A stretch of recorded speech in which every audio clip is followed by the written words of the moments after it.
Yesterday, some of us had the chance and the pleasure to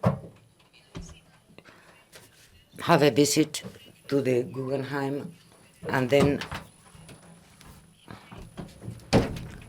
to have the chance to get to know each other better.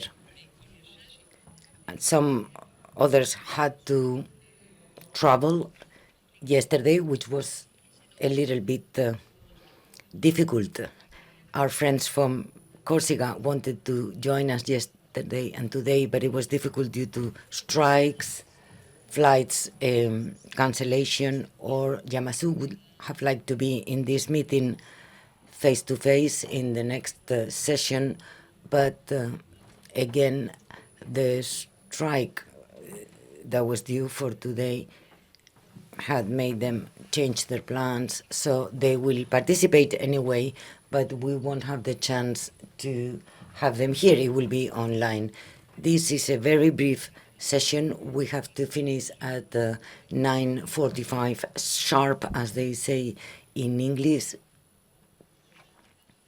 Good morning, Maria Antoniette. We can see you on the screen. And as I said, this is a really brief session, and then we will start our third high-level meeting. That is going to be the first face-to-face. The past two were online, as you might recall. The idea this morning is to adopt the Bilbao Declaration, a declaration the teams of the different RLEG governments have been working in, so it does not present any difficulties. It has everybody's agreement, so we will consider this as formally adopted, and we will also formally introduce it. During the morning, we will have a high-level panel of a really high level, always. In addition to our internal discussions, we have been incorporating the opinion and the voice from the academia and think tanks that might help us to have a greater projection. Today, we wanted just to introduce a small roadmap for the next few weeks and focus it on 5 points. I'd like to know your opinion in this regard. We believe that one of the work lines will be directed to expand the representativity. We are 17 RLEG members. Today's declaration will be signed by 15 governments. There are 2 governments that will be formed, and until this is the case, they didn't want to sign it formally, but we need to increase the number of partners and also the geographical coverage in order to have all the member states with legislative powers and regions might be involved. How are we going to do this? What might be different in the next few years, and this will be dealt with in Brussels. We will officially present our declaration, and we will introduce who we are, RLEG, to see if we can get new members to our work, to our project that has been up and running for the last 5 years. The second work line is to look for a consensus naming for our status that we are formally requesting to European institutions. In previous declarations, we have been used the name as it was proposed by Anna Massoud, and in English is partner regions. That was the denomination. Some of the signatories were not quite happy with this name, even though they fully supported what is behind the request for specific status for our governments. So we understand, or at least this is our opinion in the Basque government, that we need to find a name. We need a name that's a political marketing, a name that would express clearly our request. And if we don't feel comfortable with the name we have been using so far, we might need to find a new one. And we therefore invite you to find a name that we might all agree upon that would really represent our requests. The third work line has to do with going deeper and deeper in our reflection, especially to move from the theoretical and political discourse to more pragmatic proposals. How do we think we can realize this new governance where we will have an active role, a greater weight? Obviously, today's declaration includes specific proposals. We speak about the creation of an institutional forum, the identification of some policies where our participation might be especially relevant. We deal with reinforced cooperation, and therefore the European Parliament has already opened their gates to this. And now we would like to introduce two proposals. This comes from Sardinia region, that is also a member of this initiative, and the proposal would be to make two documents. One, it'll be more technical, where we do a mapping of regions with legislative powers, where we can identify the areas of competence that belongs to those regions, so that we really know in what areas of European policies we might have a greater weight and therefore more legitimacy to request their presence, and then to make a more political or fully political document where we might state the institutional mechanism needed to actively participate in the European governance and to start designing and proposing the amendments or the necessary changes in the Committee of the Regions rules and policies or in the European Union Treaty. So to land to the lower layers of governance and make some proposals. This might also be the main topic of the next year's meeting, and we might all be involved, those that are part of this initiative, and we believe that we need to go on working with the academic world and with think tanks that can provide the rigor. And when we're speaking about these topics, rigor and legal feasibility of our proposals have to be unquestioned, out of question, and we believe that they will help. I believe that the academic world will open up new doors and will provide some credibility towards the institutions. Today we have requested a professor, a researcher from the Basque Country University. He conducted for the Basque government a study on how to conduct the theory and realize it into practice. This is just a proposal. We will listen to its conclusions, and therefore we propose that this reflection could be food for thought in our journey. Of course, we might always invite some other people that will be ready and available. And we might also need to try to benefit from the good connection that we have encountered at the Swiss Vice Presidency. Here in the panel in Bilbao, we have the head of the cabinet, Mr. Colin Sikula. I don't know if they agree on everything, but at least they acknowledge that it's important what we're doing, it's important what we're discussing here, and this should be noted. We should also benefit from the good connection with the European Parliament, with some political parties that are starting to request possible amendments to the treaties so that sooner than later there might be a new convention, because there will also be an expansion of the European Union. So to benefit from this momentum and the good relations, we might need to think, maybe not today, but on a later stage, whether we can organize an event with the Parliament and the Commission.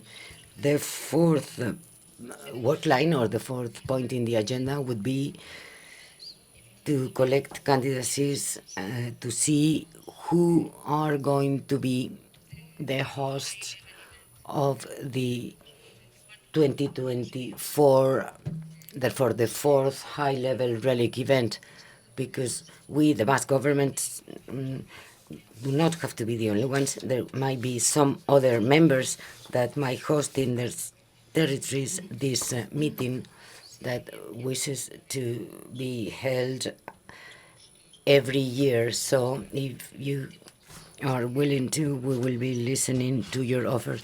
And finally, we need to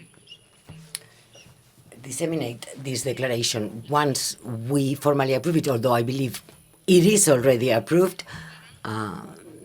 So since this is the case, our proposal will be to send it to the presidency of the European institutions, the Council, the Parliament, and the Commission, as we did with the previous declaration, so they are aware that we're still alive and working and insisting on the same request that we might also convey it to the Council of Local and Regional Powers of the Council of Europe, to the Committee of the Regions, and to CALREC, that is the network of regions with legislative powers or competences. Those are the work lines that can guide our work as from today, and this is just our opinion, our viewpoint, which is only one out of all of us. So from now on, for the next 25 minutes, we might just have a discussion to add, amend, eliminate some of the proposals I have just introduced. I'm just going to be sitting, and whoever wishes to take the floor, please come to the microphone. This is a weird format for a work meeting, but it will also be used for the second part of the morning, so we will keep it as it is today. Thank you.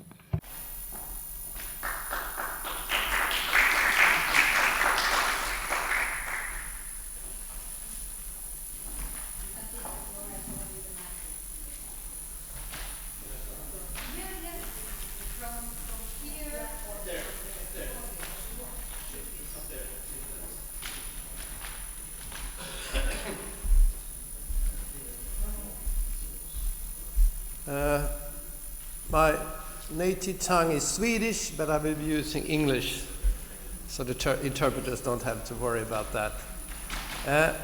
Madam Chair, thank you for your introduction. Spontaneously, I will make a few comments. Since I'm representing the Åland Islands, we are the smallest, but I can tell you we have a great passion for this kind of networks, as I will talk about later. But a few reflections. When we enter into a new process like this, RLEG is still in its early stage. We have to have an incremental process, step by step. We have to get to know each other. We have to get an understanding. We have to face the fact that our diversity is quite huge. It's enormous if you think all our backgrounds. We all have a history. We all have our visions for the future, but the history tends to govern where we are going and what is the options. One of our friends here from Valencia said, you have a great autonomy. We are not pleased with autonomy. We want to take the next step. And I think this is quite common for when we have something, you like to make it flourish, because we are really passionate about it. We can handle things better on ourselves, not including Helsinki, Finland in our affairs. We have a great experience of Nordic cooperation, and in that context we are able to take part as a state, actually, when it comes to the daily life in the Nordic cooperation. And we send our own parliamentarians to the yearly conferences, and we from the government take part when ministers, the head of governments, etc., meets.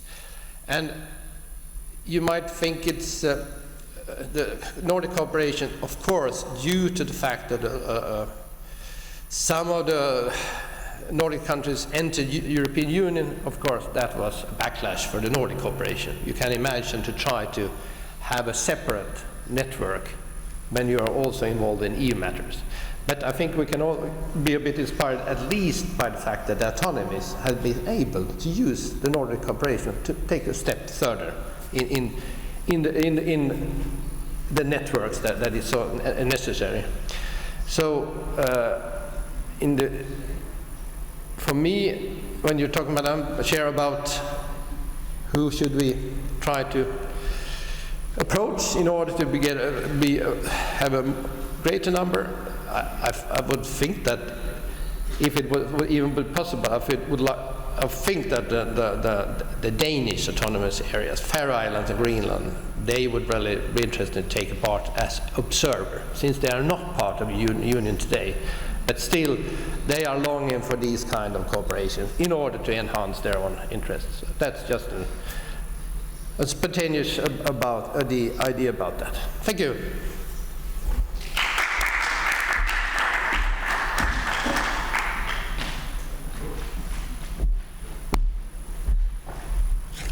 Muy bien, pues buen día, buenos. Good morning, Marian. I would like to thank Marian and the Basque government. Thank you for this initiative. We believe it's really excellent. It is clear that the new journey has opened up and it has to be reinforced. There's still a long way to go. In this regard, what Marian said about the need to incorporate and expand our members and our entity is quite important. This strengthening will give it greater influence and acknowledgement towards the European institutions. We also agree on the need to have a common strategic program. We agree on the need to have a document that might realize in practical terms our main objectives. Where do we want to have an impact and influence in the European Union decisions under different institutions, the Parliament and the Commission? On the other hand, there's still a lot to be done.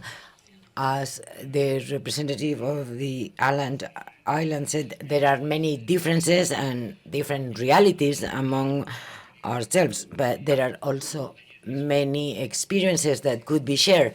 Yesterday, we had a chance to have a conversation, and we could see that there are areas where our common experiences could be useful, and therefore the sharing experiences have a greater influence. Those are two main important points. As you know, in Valence, in the past month of November, we held the 10th European Summit on Subsidiarity, or Conference on Subsidiarity.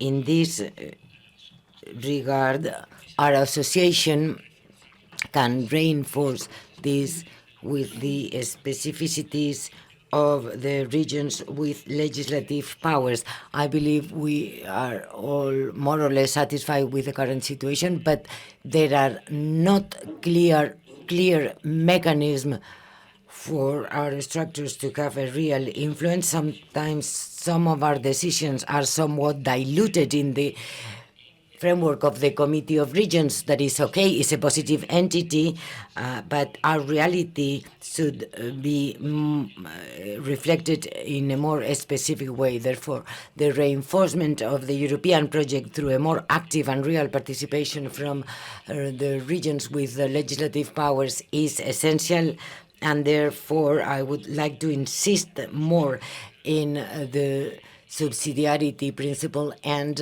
with everything that is related to the landing of the regions on European decisions, which is not always the case. Towards the future, there are still many important challenges ahead. As Marian said, we are facing the possibility of a new European Convention. They are already raising opinions in this regard. We're speaking about healthcare union, fiscal and economic union. We are speaking about energy transition, the energy union, the development of the social European pillar, and therefore our regions with legislative powers cannot be outside the scope of the discussions that will be so important for the future. And many of us here, we have very strong competences in these matters, and these decisions will have a direct impact on our daily life. And lastly, cohesion policies at present, there is somehow the temptation that part of those resources or assets might be deviated to some of the current challenges of the European Union. There are situations that will be here at a short term, for example, Ukraine's reconstruction or the reinforcement of the European defense project. But we have to be there present to avoid that this would be at the expense of cohesion policies. This is my reflection. And again, I wanted to announce that we are fully available to continue with this work next year, and we offer to continue organizing this type of events.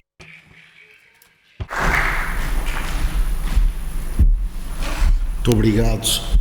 Vou falar em português devagar. Thank you very much. I'm going to be using Portuguese. That is my language. It will be easier for me also to be understood. First of all, thank you very much. I would like to say thank you to the Basque Country. Thank you for inviting us to participate in this initiative, which is very important for us. And very briefly, I would like to make two comments, to state two things. Cooperation between European regions is the only way for us to be able to participate in the process of European construction. It has been historically proven like that. That has been the case in Portugal since we became members. Also, if we talk about Madeira and Azores, their addition was prepared thanks to the cooperation of the other regions in the Assembly of Regions of Europe. But we are in a new reality. So what is the goal for us in this new Europe in terms of decision-making? That is the question. The decision-making process, and regions which have a critical capacity within the group of state members, they want to be heard.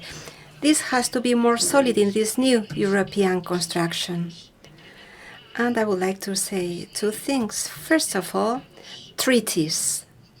The question of treaties. In the Azores Islands, when we speak about treaties and about their revision, we treat that very carefully because we are in a situation in the Union, but also at the international level, we are in a situation in which we have to be very careful when we decide to change, to modify the treaties.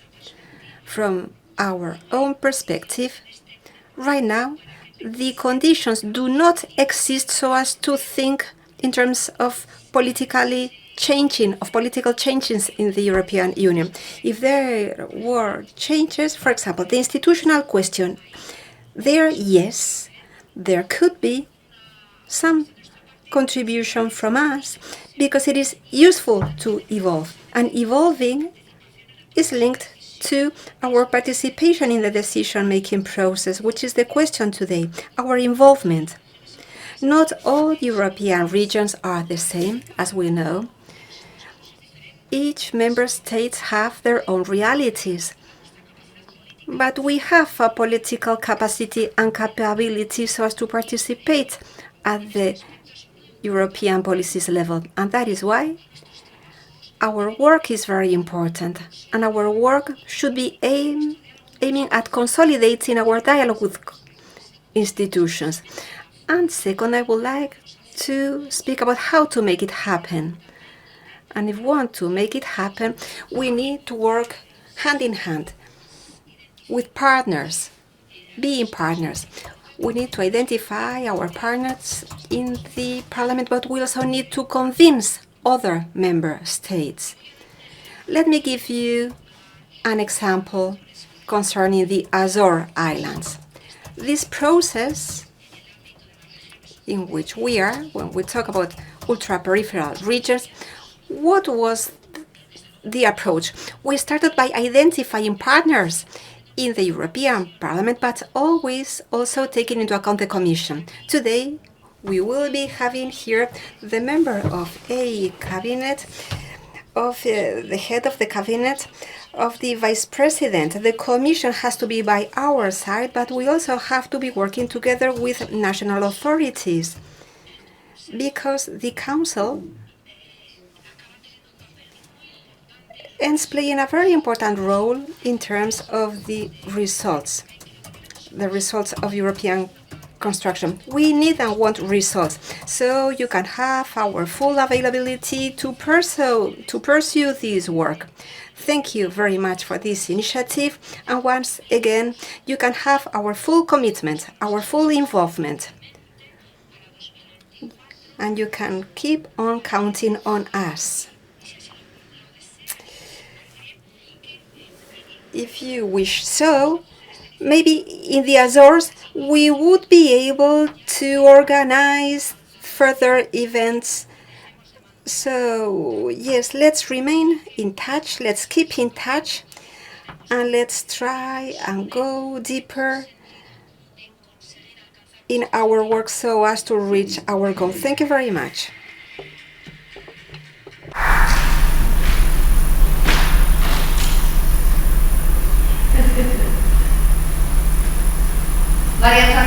Je peux peut-être intervenir. Merci beaucoup. Thank you very much, Mariana. Thank you very much, Marian Lorza. First of all, I would like to say thank you to the Basque Country. Well, I am participating online, but thank you for giving me the floor. As Marian has just said, we have strikes in France, as you all know, because of the pensions law, and unfortunately I could not take the plane and be there with you today. I am very sorry about that. Thank you very much also, Basque Country and the RLEG group. Thank you for having accepted for months and months to integrate us as observators in your network, because Corsica, as you know, we do not have legislative powers today. That is a struggle that we have, that we are leading for 50 years. Nationalists, members of the autonomies reached the power in 2015, and you all are an example for us to follow. So working with you, it is always a pleasure. And once again, thank you very much. Thank you for being an example. If we are here today with you, and I hope to keep on being with you, and if we adhere to the declaration, it is because we are conscious that there are important challenges in Europe, and regions having legislative powers which are very diverse. Yes, I agree with what has been said by the representative of the islands. Regions have an essential role to play, and today, in the European framework, and also in the Committee of Regions, even if we are all working together, hand in hand. The power of regions is not enough, and the subsidiarity and proportionality principles, as well as the cohesion principle, they have to be stronger and boosted. So we adhere, we support the goals, the objectives stated by Ms. Elorza. Yes, we want the network to become larger. That is essential. We also need to specify, give a name to this process. That is also essential. Things which do not have a name do not exist. So that is why it is essential to find a name, how to define it, to find a name for this process, and then going beyond the strong political perspective that we have today, I would also like to speak about a practical perspective. Yes, we need to be practical. We are going to be talking about the modification of treaties. Yes, we have to be prudent. Yes, we have to be very prudent. And it is true that we need to remain working in solidarity. We need to have one single common voice. And something very practical as well is that if we speak about making the network bigger, we should see which other regions could join us. Sardinia's proposal, I think it is very, very interesting, and I agree with them. And I am also convinced of the fact that we will have to show solidarity. We need to be united so as to be able to convince not only other regions, but also so that the Commission can fully understand our approach, our statements, and then to convince member states. Some of them are already convinced about it, but there are some still to be convinced. And a clear example is France, because it is true that we have started a cycle of dialogues for powers devolution that should be more important. So thank you once again for all your work, but this is just the beginning. And of course, we hope to be able to keep on working hand in hand with you.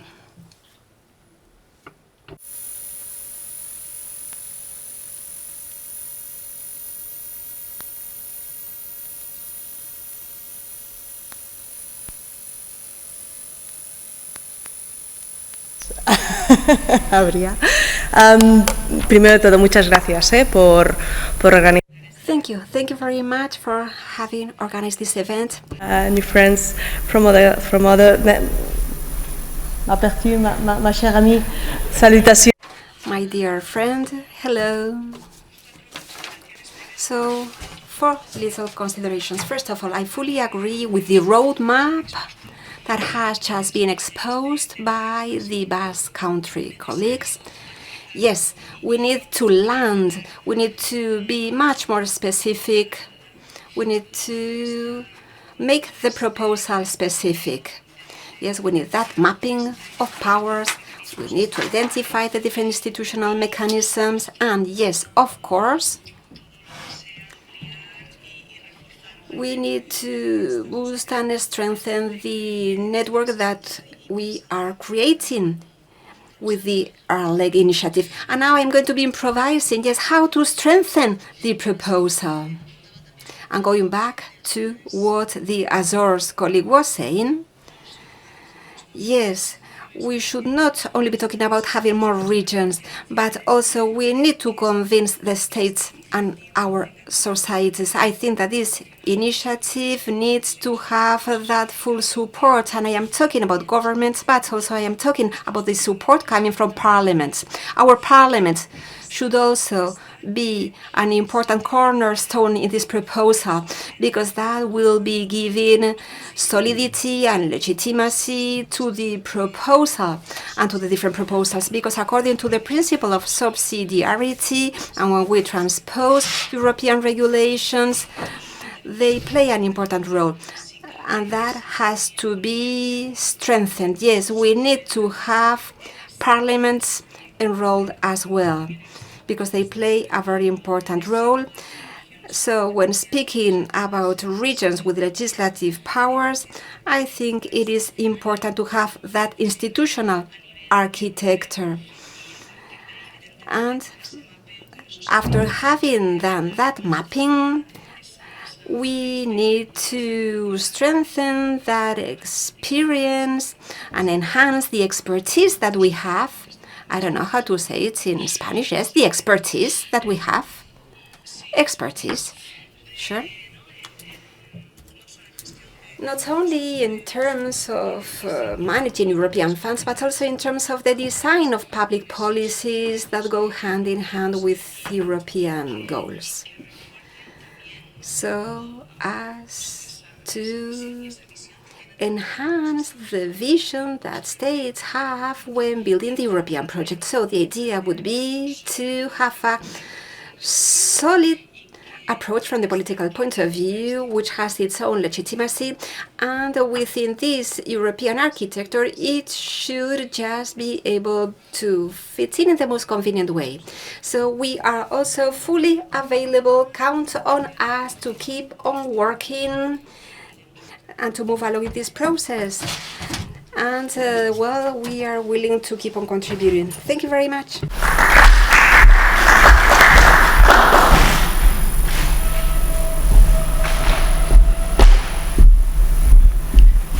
Sí, molt bon dia, ja que tinc l'oportunitat.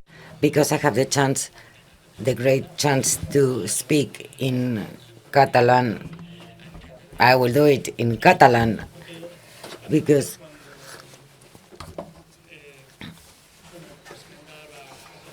I was given the chance to speak in my mother language in the Basque Country, and I was thinking about the Catalonian author that said, what is important is in the small things, those small details that allow me to relate to today's discussion.